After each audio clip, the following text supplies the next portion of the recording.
কল্পনা ছিল না যে একটা জায়গায় যাওয়ার পরে সে জায়গায় ট্রেনিং করবার নতুন একটা জায়গায় সে বস তোমার একটা দোকানের চাবি দিয়ে দেবে হাতে।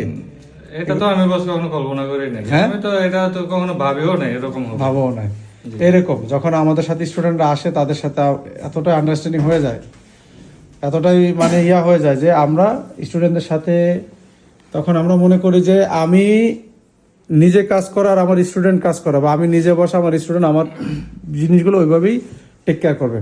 ঠিক আছে, কারণ ওই শিক্ষাটা আমি দিই প্রথম থেকে আসার পরেই। তো যাই হোক, এখন তুমি কি কনফিডেন্ট? জি, আমি কনফিডেন্স আছি।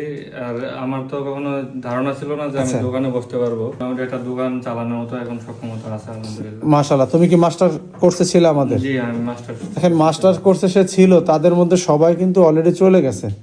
তা আমি বললাম না যে আমাদের যে গাইডলাইনগুলো থাকে এগুলো লেখা, এগুলো আয়ত্ত করা, এগুলো থিওরিক্যালি পড়া অনেক ডিটেলসে থাকে।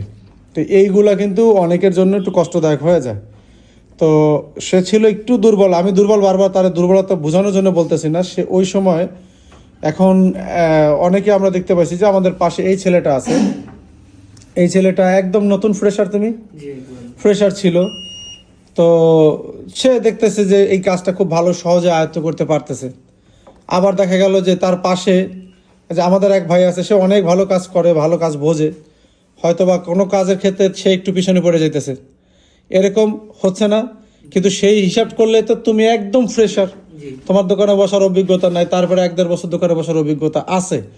তো আমরা একই গাইডলাইন তোমারও দিচ্ছি তারও দিচ্ছি, কিন্তু রিসিভের উপরে ডিপেন্ড করে কে আগে উঠবে।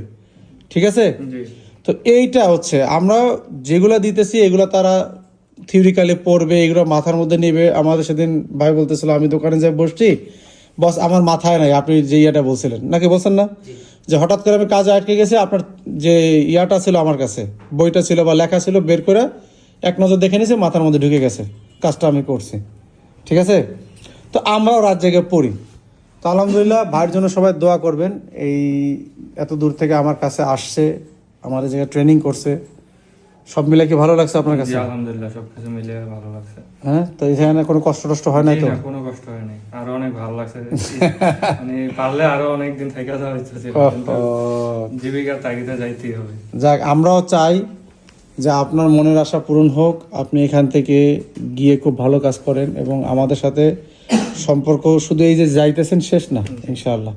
ঠিক আছে, আমাদের সাথে যারাই আছেন সম্পর্ক শেষ না। যখন যে কোনো সিচুয়েশনে আমার স্টুডেন্ট এসে জ্বালায় না, আমার এসে তো একটা তো সারাদিন জ্বালায়, যে কোনো সিচুয়েশনে আমাদের ওয়েলকাম। যে কোনো সিচুয়েশনে অনেকে বলে যে বস পরে আসতে পারবো কিনা, আমি বলছি যে আসার আগে খালি